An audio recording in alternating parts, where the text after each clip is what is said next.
दोस्तों, जब मैंने शेयर मार्केट की जर्नी चालू करी थी तो मैं ये सोचता था स्टॉक मार्केट को कैसे मालूम पड़ता है कि मैंने ये स्टॉक खरीदा है, क्योंकि जब भी मैं स्टॉक खरीदता तो उसका भाव नीचे आ जाता।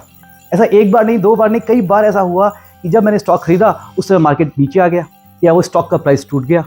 क्या आपके साथ भी कभी ऐसा हुआ है? दोस्तों, आई एम श्योर डेफिनेटली हुआ होगा। अगर हुआ है तो कमेंट करके ज़रूर बताइएगा एक बार। दोस्तों, ऐसा क्यों होता है? कभी सोचा है आपने कि कोई भी शेयर आप बाय करते हैं और वो नीचे चला जाता है? हम सोच भी नहीं पाते कि मार्केट क्या दिखाने की कोशिश कर रहा है, क्योंकि हम सोचते हैं कि ये शेयर ऊपर जा रहा है तो ऊपर ही जाएगा और हम उस शेयर में बाय कर लेते हैं। लेकिन जैसे ही आप उस शेयर को बाय करते हैं उसका भाव नीचे आ जाता है और हम सोचते हैं कि कम से कम पैसा हमारा नुकसान हो, इसलिए हम उसमें से एग्जिट कर लेते हैं कम नुकसान खा के। लेकिन उसके बाद वो शेयर फिर ऊपर चलने लगता है और हमें बहुत गुस्सा आता है। ऐसा होता है ना दोस्तों, सबके साथ होता है, मेरे साथ भी हुआ है, आपके साथ भी डेफिनेटली हुआ होगा। तो समझते हैं दोस्तों ये क्यों होता है? क्योंकि हम उस प्राइस के पैटर्न को नहीं समझ पाते, उस प्राइस के बिहेवियर को नहीं समझ पाते कि किस समय हमें निवेश करना चाहिए। स्टॉक के प्राइस बिहेवियर को मालूम करना बहुत ज़रूरी होता है दोस्तों, जिससे कि आपको नुकसान ना हो। अब आप सोचेंगे कि क्या सही में ये पॉसिबल है कि हम प्राइस मूवमेंट को कैप्चर कर सके, प्रिडिक्ट कर सके? यस दोस्तों, बिल्कुल पॉसिबल है, टेक्निकल एनालिसिस के थ्रू। अगर आप टेक्निकली किसी स्टॉक में निवेश करेंगे या ट्रेड करेंगे तो आपको डेफिनेटली वो चीज़ प्राइस मूवमेंट को देख के बहुत इजीली मेकआउट कर सकते हैं ये स्टॉक क्या दिखाने की कोशिश कर रहा है। ऐसे बहुत सी चीज़ें होती हैं टेक्निकल एनालिसिस के अंदर, लेकिन इसको बहुत लोग कॉम्प्लिकेट कर देते हैं। कॉम्प्लिकेट क्यों कर देते हैं दोस्तों? क्योंकि नाम होता है टेक्निकल एनालिसिस और टेक्निकली तो हम साउंड है नहीं। लेकिन मैं आपको बता दूं दोस्तों, आप अपनी ज़िंदगी के अंदर भी टेक्निकली बहुत सारी चीज़ों पर यूज़ करते हैं और ये देखते हैं कि आप टेक्निकल बिहेवियर ऑलरेडी समझते हैं। अब आप बोलेंगे आशीष कैसे पॉसिबल है, मैंने टेक्निकल एनालिसिस मेरी लाइफ में कभी किया ही नहीं। लेकिन दोस्तों, आपको नहीं पता, आप डेली बेसिस पे करते हैं। इसको एक एग्जाम्पल के साथ समझते हैं। फर्ज कीजिए आपको कोई सूट पसंद आया, आप किसी मॉल में गए और आपको कोई ड्रेस पसंद आई या कोई सूट पसंद आया, तो वहाँ क्या करेंगे आप देखेंगे कि अरे बाप रे, ये तो 6,000 रुपये का है, लेकिन आपके पास तो 4,000 रुपये ही हैं। अब आप क्या करेंगे? तो आप वेट करेंगे मिड वीक सेल का या फिर कोई हॉलीडे के ऊपर सेल आएगी उसका, और जब वो सेल आएगी तो उस समय उसका भाव आपको पता है कि 4,000 रुपये हो जाएगा। उस समय आप उस सूट को या ड्रेस को बाई कर सकते हैं। तो इसमें क्या हुआ दोस्तों? इसमें विन विन सिचुएशन हुई आपके लिए भी और शॉपकीपर के लिए भी, क्योंकि दोनों को उनको माल बेचना था कम रेट पे, क्योंकि स्टॉक खाली करना था, और आपको लेना था कम दाम के ऊपर, क्योंकि आपके पास उतने पैसे नहीं थे। तो कर दिया ना आपने टेक्निकल एनालिसिस अपनी लाइफ के अंदर भी। दोस्तों, यही होता है, यही चीज़ें हम स्टॉक मार्केट में भी करते हैं कि हम प्राइस बिहेवियर को कम से कम दाम में खरीद के और महंगे से महंगे दाम में कैसे बेचें, वो टेक्निकल एनालिसिस ही हमें बता सकता है। तो इसे जानने के लिए आप वीडियो के एंड तक बने रहेंगे दोस्तों, ताकि आपको टेक्निकली कोई भी चीज़ समझने में दिक्कत नहीं हो। हम आज ABCD से लेकर Z तक आपको एक एक चीज़ बहुत डिटेल में बताएंगे और फिर आप हमें बता सकते हैं कि आपको समझ में आया है या नहीं आया है। फ्रेंड्स, टेक्निकल एनालिसिस के साथ साथ में हमें किसी भी स्टॉक का या मार्केट में फंडामेंटली भी हर चीज़ को देखना बहुत ज़रूरी होता है। हम लोगों ने आपके लिए फ्री एक कोर्स फंडामेंटल एनालिसिस के ऊपर बनाया हुआ है, जाके चेक कर लीजिएगा एक बार, ताकि आपको फंडामेंटली कोई स्टॉक समझने में कोई प्रॉब्लम नहीं आने वाली। अब समझते हैं फंडामेंटल और टेक्निकल में फ़र्क क्या होता है दोस्तों। हम पहले ही बहुत बार बात कर चुके हैं। फंडामेंटल मतलब क्या देखते हैं हम देखते हैं डेटाज बहुत सारे, यानी कि फिनेंशियल डेटाज, जैसे कि balance sheet, P&L, cash flows, company के प्रमोटर्स कैसे कर रहे हैं, क्या कर रहे हैं, ये सारी चीज़ें हम फंडामेंटली डिस्कस करते हैं। और टेक्निकल में क्या आता है? टेक्निकल में हम उसके बिहेवियर को, प्राइस पैटर्न को देखते हैं कि प्राइस कैसे मूव कर रहा है और आगे होने की पॉसिबिलिटी क्या है। तो टेक्निकल एनालिसिस के अंदर एक बहुत बढ़िया थ्योरी काम करती है, जो कि हर कोई बोलता रहता है। वो क्या होती है दोस्तों? हिस्ट्री रिपीट्स इटसेल्फ, यानी कि इतिहास अपने आप को दोहराता है। जैसा प्राइस मूवमेंट उस पर्टिकुलर स्टॉक ने या इंडेक्स ने किया है, वैसा ही वो मूवमेंट आगे करेगा। इसकी पॉसिबिलिटी यानी कि प्रोबेबिलिटी बहुत ज़्यादा बढ़ जाती है। इसी बेसिस के ऊपर हम कोई भी डिसीजन या ट्रेड लेते हैं, जो कि 80 to 90% आपका सही जाएगा। आप इन चीज़ों को टेक्निकल सीखने के बाद में आप पेपर के ऊपर ट्रेडिंग करके भी देख सकते हैं, ताकि आपको कोई नुकसान नहीं हो। और अगर वहाँ आपको फ़ायदा होता है तो आप समझ लीजिएगा कि आपको आगे भी फ़ायदा होने वाला है एक्चुअल ट्रेड के अंदर, जो ट्रेड आप डालेंगे। आप में से जो मेरे फ्रेंड्स नए आए हैं आज चैनल के ऊपर, जाके चैनल को सब्सक्राइब कर लीजिए और बेल आइकन को दबा दीजिए, ताकि आपको ऐसे ही एनालिसिस वाले वीडियोस हम आगे भी प्रोवाइड करवाते रहे। क्योंकि हम यहाँ पे दोस्तों स्टॉक्स भी डिस्कस करते हैं, टेक्निकली भी और फंडामेंटली भी। तो आपको प्रॉब्लम नहीं आए तो एक बार जाके सब्सक्राइब जरूर कर दीजिएगा। दोस्तों, पहले समझते हैं टेक्निकल एनालिसिस का मीनिंग क्या होता है, यानी कि डेफिनेशन क्या होती है। टेक्निकल एनालिसिस और कुछ नहीं, एक फिनेंशियल इंस्ट्रूमेंट होता है जिसको देखते हुए हम प्राइस मूवमेंट जो पास्ट में हुआ, जो पीछे हुआ है, उसको जानकर हम फ्यूचर का मूवमेंट प्राइस का प्रिडिक्ट करते हैं कि आगे वो स्टॉक क्या बिहेव करने वाला है। इसे कहते हैं टेक्निकल एनालिसिस शॉर्ट टर्म्स में। अब इसमें हम बहुत सारे इंडिकेटर्स को भी यूज़ करते हैं, बहुत सारे टूल्स को यूज़ करते हैं, जहाँ पे हमें बहुत इजीली मालूम पड़ सकता है कि ये स्टॉक क्या करने वाला है। जैसे कि आप गाड़ी चला रहे हैं, आप देखते होंगे आपने इंडिकेटर दिया, लेफ्ट साइड, राइट साइड, या आपको कहाँ जाना है, यानी कि आपको मूवमेंट मालूम पड़ेगा कि सामने वाला कहाँ जाने वाला है, या आप सामने वाले को बता रहे हैं कि आपको कहाँ टर्न लेना है, लेफ्ट जाना है कि राइट जाना है। तो ऐसे ही इंडिकेटर्स दोस्तों हम टेक्निकल एनालिसिस के अंदर फीड कर देते हैं चार्ट के ऊपर, ताकि वो प्राइस मूवमेंट हमें बता सके। जैसे ही वो चीज़ होगी, आपको इंडिकेट हो जाएगा कि अब इसका पैटर्न ये बनने वाला है। सबसे पहले दोस्तों कुछ टॉपिक्स के ऊपर डिस्कस कर लेते हैं जहाँ हमें फोकस करने की ज़रूरत है। वो होता है चार्ट पैटर्न्स, चार्ट कैसा पैटर्न बना रहा है। दूसरा होता है कैंडल स्टिक्स, ये कैंडल स्टिक्स मतलब मोमबत्ती वाली कैंडल्स जो बनती है। तीसरा होता है सपोर्ट एंड रेजिस्टेंस। ये तीन चीज़ें जाननी बहुत ज़रूरी है। सबसे पहले इस वीडियो में इनकी बात कर लेते हैं दोस्तों। हमारे आज के इस वीडियो के अंदर वो आप देख लीजिए। फिर हम देखेंगे टाइप्स ऑफ चार्ट्स, ये चार्ट्स कितने तरह के होते हैं। दो चार्ट्स होने को तो बहुत तरह के होते हैं, लेकिन हम केवल 3 चार्ट को स्टडी करेंगे, जिसमें से भी हम एक चार्ट पे ही ज़्यादा कॉन्सेंट्रेट करने वाले हैं। दूसरा हम स्टडी करेंगे दोस्तों कैंडल स्टिक चार्ट्स, जो कि एक टाइप हो गया चार्ट्स का। उसके बाद जो हम स्टडी करने वाले हैं वो है 3 T's। 3 T's कोई भी टेक्निकल एनालिसिस के अंदर बहुत इंपॉर्टेंस रखती है। फर्स्ट होता है ट्रेंड, ये ट्रेंड क्या फॉलो हो रहा है। Trend is always your best friend, always remember this friends. उसके बाद देखेंगे हम टाइम फ्रेम, कि किस टाइम फ्रेम में हमें उस ट्रेंड को पर्टिकुलरली पकड़ना होता है।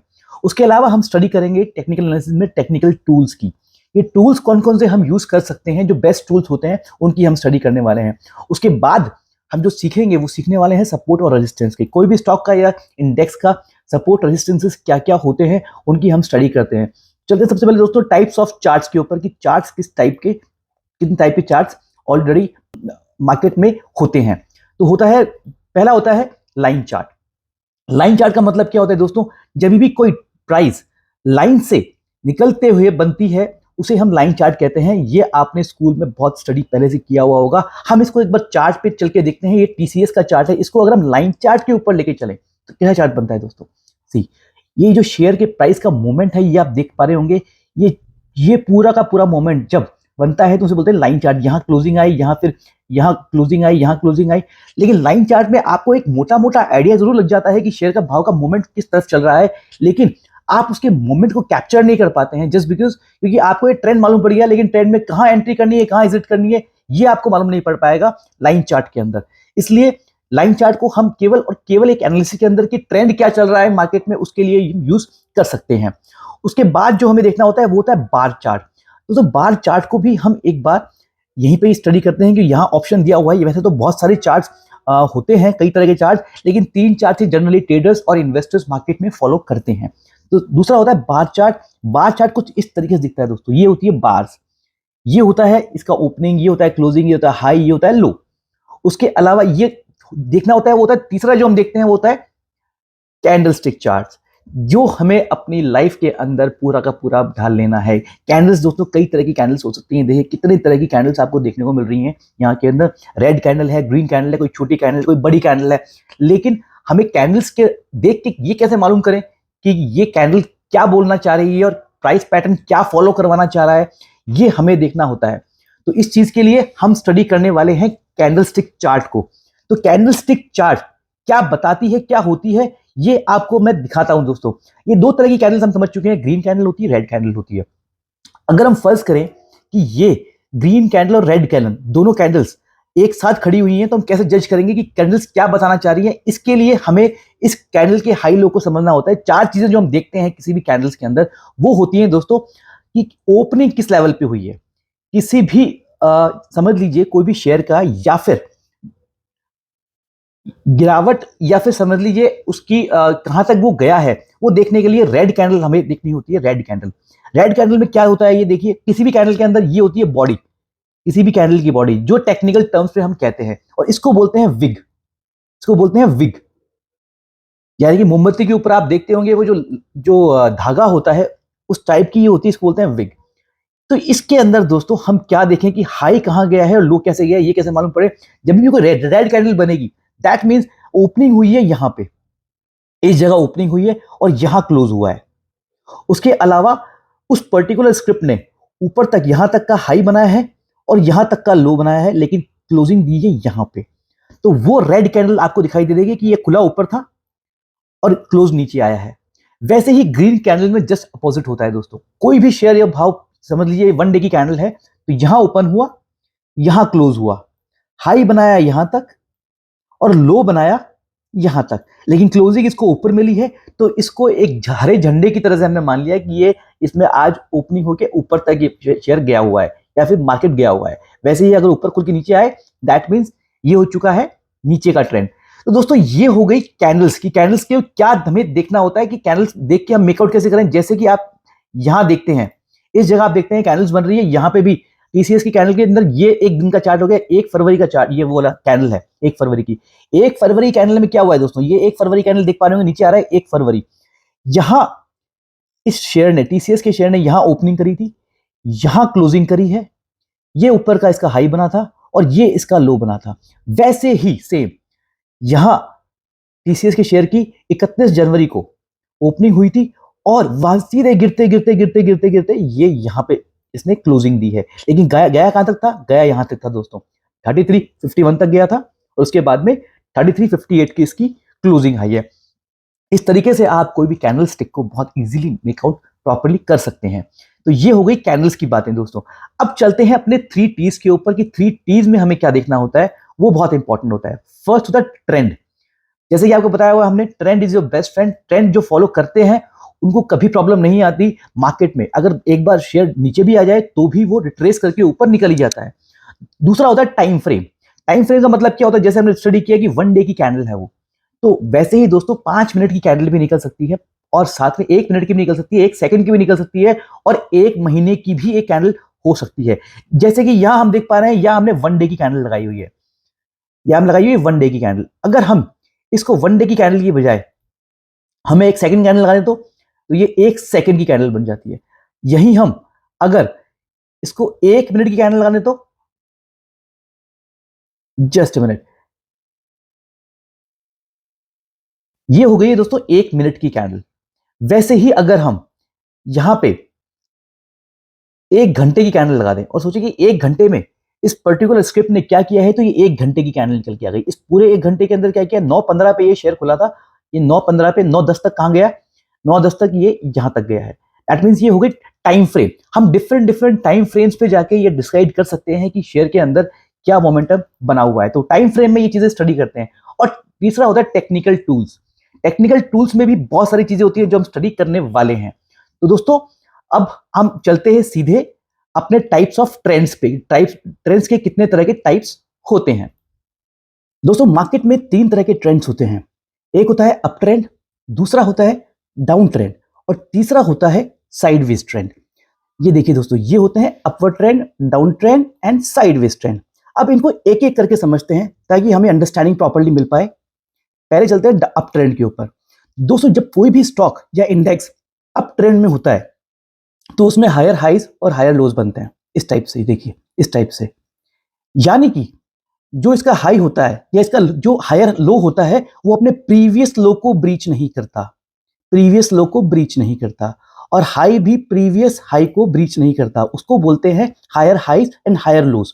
ये कोई भी स्टॉक या इंडेक्स ऐसे करके रिट्रेस करके ऊपर निकलता रहता है, इसे कहते हैं higher highs higher lows. This is called up trend. अब दोस्तों अप ट्रेंड के में बाद में अपन सबसे पहले चलते हैं एक बार चार्ट के ऊपर देखने के लिए अप ट्रेंड। ये हम चार्ट पे कैसे देख सकते हैं दोस्तों, ये आगे निफ्टी 50 के चार्ट के ऊपर। हमने निफ्टी 50 के ऊपर 1 वीक का चार्ट लगाया हुआ है। तो वीकली बेसिस के ऊपर यानी कि लॉन्ग टर्म के अंदर ये निफ्टी 50 का जो इंडेक्स है ये अप ट्रेंड में है। अब इसको कैसे देखेंगे अपन, इसको देखते हैं लाइन चार्ट के ऊपर। ये देखिए लाइन चार्ट के ऊपर यहां भी निफ्टी 50 का स्टॉक जो है निफ्टी 50, ये हायर हाइज बना रहा है, ये हायर हाइज। अब इसने ये जो लो बनाया, इसने प्रीवियस लो को ब्रीच नहीं किया, ये देखिए, और ये हाई बनाता जा रहा है। और ये भी देखिए, ये वाला जो हायर लो था इसको भी ब्रीच नहीं किया है। That means what, that means कि लॉन्ग टर्म के अंदर निफ्टी 50 अपने लॉन्गर टाइम पीरियड में काम कर रहा है। अब देख लेते हैं दोस्तों लोअर ट्रेंड किसे कहते हैं। जैसे कि ये higher highs higher lows up trend में बनते हैं, वैसे ही दोस्तों डाउन ट्रेंड में हायर लोअर लोज और लोअर हाइज बनते हैं, जैसे कि ये वाला आप देख रहे हैं, ये देखिए lower loss lower high, lower loss lower high. कोई भी चीज जब नीचे गिरती है तो एकदम से नीचे नहीं गिरती है, लोअर हाइज भी बनाती है, ताकि हमको ये मालूम पड़ सके कि इसके अंदर यहाँ पे आपको शॉर्ट भी आप कर सकते हैं किसी भी स्टॉक के अंदर, इस वाले लेवल के ऊपर। जब तक ये लेवल नहीं ब्रीच होगा यहाँ से, ये एक इसका रेजिस्टेंस बन जाता है। जब तक ये रेजिस्टेंस ब्रेक नहीं होंगे तब तक हमें अप ट्रेंड में आने का सोचना नहीं चाहिए। ये हो गया है डाउन ट्रेंड। वैसे ही दोस्तों, अगर मैं आपको डाउन ट्रेंड में ये बात बता रहा हूं तो वहां पे अपन कोई चार्ट भी स्टडी कर लेते हैं कि डाउन ट्रेंड के अंदर कौन से चार्ट हमें हो सकते हैं। अगर निफ्टी 50 का ही चार्ट अगर हम देखें तो शॉर्ट टर्म में क्या हुआ है, हम आ जाते हैं वन डे के चार्ट के ऊपर। वन डे के चार्ट के ऊपर ये लगा दी हमने कैंडल स्टिक्स। ये देखिए दोस्तों, अगर हम शॉर्ट टर्म की बात करें तो जब ये यहां से अक्टूबर से गिरना चालू हुआ तो ये लोअर हाइज और लोअर लोज बना रहा था। ये देखिए, ये lower lows lower highs, lower low lower highs, lower low lower highs, lower low lower highs. तो दोस्तों ये होता है। अब जब निफ्टी 50 ने शॉर्ट टर्म में इस लेवल को क्रॉस किया, दैट मींस ये अपने अप ट्रेंड में आ गया था। ये जो लेवल था यहां से जब ये आया तो ये अप ट्रेंड में आ चुका था। इसको अगर लाइन चार्ट पे भी आप देखेंगे तो आपको बहुत इजीली समझ में आएगा कि हम क्या बात कर रहे हैं, या समझने में अंडरस्टैंडिंग थोड़ी सी इजी हो जाती है।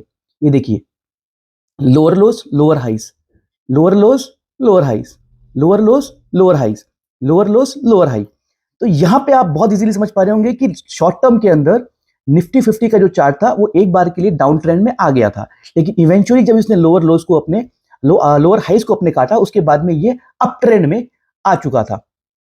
ये हो गया दोस्तों डाउन ट्रेंड वाली चीज। अब साइडवेज ट्रेंड्स क्या होता है दोस्तों, साइडवेज ट्रेंड में भी मैं आपको दिखाता हूं, just a minute. Sideways trend,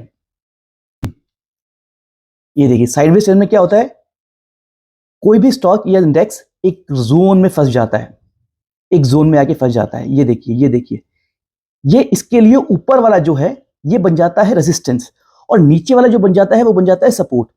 और जब भी कोई भी स्टॉक या इंडेक्स इस जोन को तोड़ता है तो उसके बाद में उसे ब्रेकआउट या ब्रेकडाउन बोलते हैं। अगर ये यहां से नीचे की तरफ जाएगा तो उसे बोलेंगे ब्रेकडाउन, और यहां से ये ऊपर निकलेगा इस जोन से तो इसको बोलेंगे ब्रेकआउट। तो उस जोन में हमें ट्रेड करना होता है ये पकड़ के कि अब इस जोन में अगर कोई कैंडल बनती है तो यहां हम बाय करते हैं अप ट्रेंड में खेलने के लिए, या फिर डाउन साइड में कोई कैंडल बनती है तो हम शॉर्ट करते हैं शॉर्ट करके पैसा कमाने के लिए। ये हो गया ट्रेंड्स जिनकी हम बात करते आए हैं आपसे। अब दोस्तों समझते हैं टाइम फ्रेम। टाइम फ्रेम किसे कहते हैं, टाइम फ्रेम भी समझना बहुत इंपॉर्टेंट है दोस्तों। टाइम फ्रेम के बिना कोई भी चीज हम मेकआउट नहीं कर पाते। जैसे कि हमने बात की थी निफ्टी 50 के चार्ट के ऊपर कि लॉन्गर टाइम फ्रेम में तो निफ्टी 50 अपने अप ट्रेंड के अंदर है, लेकिन बीच में डेली टाइम फ्रेम के ऊपर अगर हम देखते हैं तो कई बार जो शॉर्ट टर्म है उसमें नेगेटिविटी आ जाती है और डाउन ट्रेंड में कोई भी इंडेक्स या स्टॉक चला जाता है। टाइम फ्रेम स्टडी करना बहुत इंपॉर्टेंट होता है। टाइम फ्रेम में हम क्या क्या चीजें स्टडी करते हैं दोस्तों, यहां देखिएगा। टाइम फ्रेम में जो हम स्टडी करते हैं वो होता है, अगर हम 1 मंथ के बेसिस के ऊपर 1 मंथ की कैंडल के ऊपर कोई काम करेंगे तो उसे कहते हैं लॉन्ग टर्म होराइजन के लिए काम करेंगे हम, जहां पे हमें इन्वेस्ट करके भूल जाना चाहिए कि हम इन्वेस्टर हैं और एज ए इन्वेस्टर हम लॉन्ग टर्म इन्वेस्टिंग के लिए काम करते हैं। दोस्तों वही हम अगर 1 वीक की कैंडल किसी स्टॉक में लगाते हैं, 1 वीक की कैंडल, तो वह हम करते हैं मीडियम टर्म के लिए, यानी कि इन्वेस्टमेंट फॉर ए ईयर और 2, दैट्स इट। 1 साल के लिए या फिर 2 साल के लिए हम इन्वेस्टमेंट कर सकते हैं। वहीं अगर हम 1 डे की कैंडल पे बात करते हैं, 1 डे की कैंडल, तो दोस्तों वहां हम शॉर्ट पीरियड के लिए काम करते हैं, जो कि 3 to 4 मंथ्स के लिए। ये हो गई 1 मंथ की कैंडल, 1 डे की कैंडल के ऊपर। और वहीं अगर हम और शॉर्ट टाइम फ्रेम पे यानी कि 1 आवर की कैंडल पे लगाते हैं, तो दैट मीन्स हम वेरी शॉर्ट टर्म के लिए काम करते हैं, that is for a week और फॉर अ मंथ। तो हमें टाइम फ्रेम स्टडी करना बहुत इंपॉर्टेंट हो जाता है कोई भी चार्ट में। अगर हम चार्ट पे देखें तो यहां पे आपको ये ऑप्शन मिलता है, यहां पे जब हमने बात की थी यहां आपको ऑप्शन मिलते हैं कोई भी टाइम फ्रेम को लगाने का। ये देखिए यहाँ पे 1 सेकंड का भी है, 5 सेकंड का भी, 10 सेकंड का भी। जो भी आप वेबसाइट यूज करते हैं उसके ऊपर ये डिफरेंट टाइम फ्रेम्स आपको देखने को मिल जाएंगे कि वहां आप किस तरीके से आप जाकर कोई भी चार्ट को स्टडी कर सकते हैं डिफरेंट टाइम फ्रेम्स के ऊपर, कि डिफरेंट टाइम फ्रेम्स पे कौन सा स्ट्रॉन्ग ट्रेंडिंग है, अप ट्रेंड में है या फिर डाउन ट्रेंड में है या फिर साइडवेज ट्रेंड में है। ये हो गई दोस्तों टाइम फ्रेम की बात। अब बात कर लेते हैं टेक्निकल टूल्स की। डिफरेंट डिफरेंट टेक्निकल टूल्स होते हैं, लेकिन जो मेन टेक्निकल टूल्स हैं हम आज उनको स्टडी कर लेते हैं, जिनको हम अपने आगे की एनालिसिस में यूज करने वाले हैं। वहां आपको इसका बेनिफिट जरूर मिलने वाला है। तो जिसमें से पहला हम यूज करेंगे दोस्तों, वो होता है आरएसआई। आरएसआई क्या मतलब है दोस्तों? आरएसआई का मतलब होता है रिलेटिव स्ट्रेंथ इंडेक्स, यानी कि व्हाट। आरएसआई दोस्तों 0 से 100 के बीच में नेविगेट की जाती है। अगर आरएसआई ओवर बाई जोन में चला जाता है, ओवर सोल्ड जोन में, तो 20 के नीचे अगर जा रहा है आरएसआई, दैट मींस ये ओवर सोल्ड जोन में है। वही अगर आरएसआई 70 या 80 के ऊपर निकल जाता है, यानी कि ओवर बॉट जोन में चला जाता है आरएसआई। अगर हम इसको अपने चार्ट्स के ऊपर लगा के देखें तो हमें कैसे देख पाएंगे इसको दोस्तों? यहां इंडिकेटर्स हैं, ये देखिए इंडिकेटर्स। टेक्निकल टूल्स मतलब इंडिकेटर्स जो हमें इंडिकेट करते हैं। यहां हम डालते हैं आरएसआई, यहां में आरएसआई लिख के आ गया रिलेटिव स्ट्रेंथ इंडेक्स। अब जब हमने इसको प्लांट कर दिया है तो देखेंगे आप कि यहां पे आरएसआई प्लांट हो चुका है। ये आरएसआई का इंडिकेटर है। जब भी आप देख रहे हैं ये स्टॉक यहां पे आता है, स्टॉक का जो भाव इस जगह आता है नीचे 30 के आसपास या 20 के अराउंड, तो ये ओवर सोल्ड हो जाता है और उसके बाद में स्टॉक के अंदर एक वो आती है, स्ट्रेंथ आती है, और ये फिर अपने ये ओवर बॉट जोन में चला जाता है। तो ये स्ट्रेंथ शो करता है। अब यहां आके ये ओवर बॉट हो चुका है। अब यहां से इसको नीचे एक बार के लिए आना चाहिए, क्योंकि क्या है कि स्ट्रेंथ इसके अंदर बहुत ओवर हो चुकी थी, इसलिए इसमें एक बार के लिए डिप आना बहुत जरूरी होता है। जब ये यहां बीच में खड़ा हुआ है, that means what? That means कि ये न्यूट्रल जोन में है, ना ये ओवर सोल्ड है और ना ही ये ओवर बॉट है। तो आरएसआई को, यानी कि रिलेटिव स्ट्रेंथ इंडेक्स को, हम इस तरीके से मेकआउट कर सकते हैं। तो इसका मतलब क्या हुआ? इसका मतलब ये थोड़ी ना है कि अगर कोई आरएसआई 30 के ऊपर है तो वो ओवर सोल्ड है ही है। नहीं दोस्तों, वो आरएसआई आपको 2015 तक भी एक बार के लिए जा सकती है शॉर्ट टर्म में, लेकिन इवेंचुअली उसे जाना तो ऊपर की तरफ ही है। जो भी अगर आपको आरएसआई 50-60 के अराउंड मिल जाए तो आप समझ लीजिएगा कि इसमें अच्छा मोमेंटम बन सकता है ऊपर की तरफ। अब आरएसआई के बाद ये हो गया एक technical tools, RSI indicator. Next technical tool समझते हैं दोस्तों, moving averages. So what are moving averages? जब भी हम दोस्तों किसी भी भाव को एवरेज आउट करते हैं तो उसके बाद एक मूविंग एवरेज निकल के आता है। हम बहुत बार अपने टेक्निकल एनालिसिस के अंदर ये आपको बताते हैं कि मूविंग एवरेजेस किसी भी स्टॉक को ट्रैक करने के लिए बहुत इंपॉर्टेंट होता है कि ये भाव ऊपर जा रहा है कि नीचे जा रहा है। जब भी आप मूविंग एवरेज लगाते हैं तो बहुत बार स्टॉक्स ऐसे होते हैं जो उन मूविंग एवरेजेस के ऊपर सपोर्ट लेते हैं और उसके ऊपर निकल जाते हैं। जैसे कि 20 मूविंग एवरेज बहुत इंपॉर्टेंट होती है मार्केट में, जो कि बहुत से एनालिस्ट फॉलो करते हैं। 50 डे मूविंग एवरेज बहुत इंपॉर्टेंट होती है, जो कि बहुत से एनालिस्ट फॉलो करते हैं। तो जब भी ये देख रहे हैं आप, यहाँ पे स्टॉक कहीं भी हमेशा अपने मूविंग एवरेजेस के पास से ही रिटर्न होता है बार बार। ये देखिए इस टाइप की मूविंग एवरेजेस होती है। यहाँ हमने 200 डे मूविंग एवरेज लगा रखा है एक पर्टिकुलर, जो आपको समझाने के लिए। लेकिन अगर हम चार्ट पे, एक्चुअल चार्ट्स के ऊपर इसको स्टडी करेंगे तो हम क्या करेंगे, मूविंग एवरेजेस वही हम यहां से लगाएंगे इंडिकेटर से। यहां लिखेंगे मूविंग एवरेज एक्सपोनेंशियल। हम लोग नॉर्मली दोस्तों मूविंग एवरेज सिंपल भी होती है और एक्सपोनेंशियल भी होती है। हम लोग एक्सपोनेंशियल मूविंग एवरेज को फॉलो करते हैं, जिससे कि आपको समझने में इजी रहता है और एक्यूरेसी भी इसमें ज्यादा होती है। हमने बहुत सारी मूविंग एवरेज यहाँ लगाए हुए हैं, लेकिन हम ओपन कर देते हैं एक मूविंग एवरेज को। ये है दोस्तों 20 day moving average. 20 day moving average को बहुत से लोग ट्रैक करते हैं और ये एक इंडिकेटर हो जाता है कि बार बार कई बार मार्केट इसके ऊपर निकलता है तो फिर डायरेक्टली ये इस तरीके से यहाँ पे आता है, उसके बाद में दोबारा इसको टच करने आ जाता है। तो 20 डे मूविंग एवरेज अपने आप में बहुत अच्छी मूविंग एवरेज। वैसे ही 50 डे मूविंग एवरेज भी बहुत अच्छा मार्केट में काम करती है, क्योंकि हम इसको भी यूज करते हैं। ये आ गई 50 डे मूविंग एवरेज। दोस्तों ये 200 डे मूविंग एवरेज है। Sorry, we were talking about 20 day moving average, so this is 20 day moving average. जो अब आ रही है ये पर्पल वाली है 20 डे मूविंग एवरेज, और ये हो गई 200 डे मूविंग एवरेज। तो इन मूविंग एवरेज की मदद से हम बहुत बार ये मेकआउट कर पाते हैं कि स्टॉक या इंडेक्स बार बार यहां से बाउंस बैक लेता है।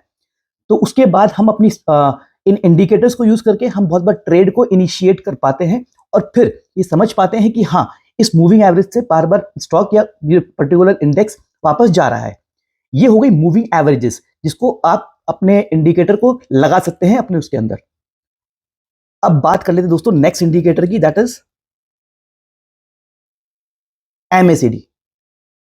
दोस्तों एमएसीडी इंडिकेटर भी आपको सेम अपने चार्ट्स के ऊपर अप्लाई करना होता है। जब आप एमएसीडी इंडिकेटर लगाते हैं तो आपको इंडिकेशन मिल जाता है कि ये भाव ऊपर जाने वाला है कि नीचे जाने वाला है। लेट्स प्लान इट एंड सी कि ये क्या होता है। इस आरएसआई को एक बार के लिए हम रिमूव कर देते हैं और यहां से हम MACD इंडिकेटर लगा देते हैं। MACD को बोलते हैं दोस्तों मूविंग एवरेज कन्वर्जन डाइवर्जन। यहां से आपको बहुत इजीली बहुत सारी स्ट्रेटेजीज मिल जाती हैं बाइंग और सेलिंग के लिए। ये देखिए ये किस तरह से दिखाई देता है दोस्तों। इसको थोड़ा सा हम बड़ा कर देते हैं ताकि आपको देखने में आसानी हो। ओके, ये देखिए दोस्तों, जब भी कोई इंडेक्स या फिर कोई स्टॉक, ये जो दो लाइन लगाई आ रही हैं ऊपर से लेकर नीचे तक, ये जब क्रॉसओवर होता है तब इसमें मोमेंटम आता है। ये देखिए यहां से क्रॉसओवर हुआ, नीचे से ग्रीन बना, ग्रीन टावर्स बने और यहीं से आपको मोमेंटम ऊपर की तरफ मिला। और उसके बाद में you can sell it here. जब ये यहां से ब्लू वाली लाइन इस लाइन को कट कर रही है तो यहां पे आप एक बार के लिए एग्जिट कर सकते हैं। और उसके बाद में आप देखेंगे कि डाउन मूव कंटिन्यू होता दिखाई दे रहा है, क्योंकि ये MACD आपको इंडिकेट कर रहा है। यहां पे भी क्या हुआ है, यहाँ पे भी ये डाउनवर्ड ही दिखाई दे रहा है दोस्तों, बार बार बार बार। तो जब ऐसे डाइवर्जेंस आपको दिखे MACD के ऊपर, तब यू कैन मेक आउट कि आप अपने स्टॉक्स में एंट्री या एग्जिट बहुत इजीली कर पा सकते हैं। यहां भी देखिएगा, जब मार्केट बहुत ओवरसोल्ड जोन में था तो यहां से क्रॉस ओवर आ रहा था, ये क्रॉस कर रहा था और यहाँ पे ये डाइवर्जेंस बन रहे थे। ये देखिए, ये रेड से ऑलरेडी ग्रीन में जा रहा था इस जगह पे। तो यहाँ पे आप मेकआउट कर सकते हैं कि मार्केट में बाइंग आने वाली है, यानी कि बाइंग आने वाली है। अच्छे इन्वेस्टर्स या फिर स्मार्ट मनी मार्केट में फंड्स को इन्फ्यूज करने जा रहा है। तो यहां से एक MACD का इंडिकेटर लगा के आप बहुत इजीली इन चीजों को ट्रैक कर सकते हैं। अब चलते हैं दोस्तों आगे। इसके बाद हमें क्या देखना होता है टेक्निकल्स के अंदर, जो हम यूज कर सकते हैं RSI, इसके अंदर सपोर्ट एंड रेसिस्टेंसेस। ये भी बहुत इंपॉर्टेंट रोल प्ले करते हैं किसी भी स्टॉक को बाय करने के लिए, सेल करने के लिए। हम सब एक चीज जानते हैं अपने जीवन के अंदर कि हमें सस्ते सस्ता कुछ चीज खरीदनी है और उसे महंगे में बेचनी है। यही करके हम पैसा मार्केट से कमा सकते हैं। तो सपोर्ट रेजिस्टेंसेस बहुत इंपॉर्टेंट होते हैं दोस्तों। Once a support breach then that becomes resistance. देखिए यहां अपन देखते हैं कि यहां पे कोई स्टॉक का चार्ट लगा हुआ है। आप देखिए, जब ये ऊपर से नीचे आ रहा है, जस्ट अ सेकेंड, जब कोई स्टॉक ऊपर से नीचे आता है तो एक सपोर्ट का काम करता है, ये वाला लेवल, जो लेवल लगा हुआ है। ओके, जब ये सपोर्ट ब्रीच होता है तो इसका ये सपोर्ट नीचे ये आ जाता है, ये वाला सपोर्ट। अगर ये सपोर्ट भी ब्रीच होता है तो ये रेजिस्टेंस में कन्वर्ट हो जाता है, क्योंकि once the support breach it becomes resistance. ये देखिए बार बार आता है यहां से।